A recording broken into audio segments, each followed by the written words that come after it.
तहज्जुद के वक्त जब सब सो रहे होते हैं, आसमान के दरवाजे खुल जाते हैं, रहमतें जमीन पर उतरती हैं और अल्लाह अपने बंदों को बुलाता है कोई जो मुझसे मांगे, और वो घरों को देखता है।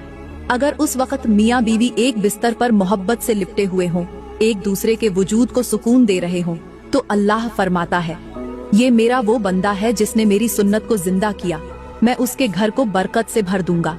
लेकिन अगर उस वक्त मियाँ बीवी दूर हो जाएं, अलग अलग सोएं, एक दूसरे से मुंह मोड़ लें, तो रहमतें भी मुंह मोड़ लेती हैं। शैतान पास आकर कहता है, ये तो मेरे हैं, इनके दरमियान मैं दरार डालूंगा, नफरत का बीज बोऊंगा। मेरी प्यारी बहनों और मेरे मुहतरम भाइयों,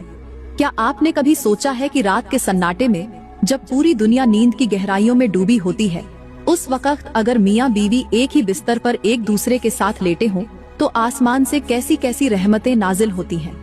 कभी गौर किया है कि जब कमरे की रोशनी मध्यम होती है, हवा थम जाती है, जब सब कुछ पुरसुकून हो जाता है, तब एक साथ लेटने वाले दिल उल्फत के वो राज संभाले बैठे होते हैं जो सारी जिंदगी को बदल सकते हैं। यही वो लम्हा होता है जब रब ए कायनात दुनिया पर नुज़ुल फरमाता है और आवाज लगाता है कोई मांगने वाला, मैं अता करूं, है कोई पुकारने वाला, मैं सुन लूं, है कोई तौबा करने वाला, मैं बख्श दूं। लेकिन जरा एक लम्हे को सोचो, अगर उस वक्त बीवी किसी और कमरे में सो रही हो, या शौहर रूठकर अलग लेटा हो, या दोनों एक साथ तो हो मगर दिल अलग हो, तो क्या वो लम्हे वाकई बाबरकत बन सकते हैं? मेरे मुहतरम भाइयों,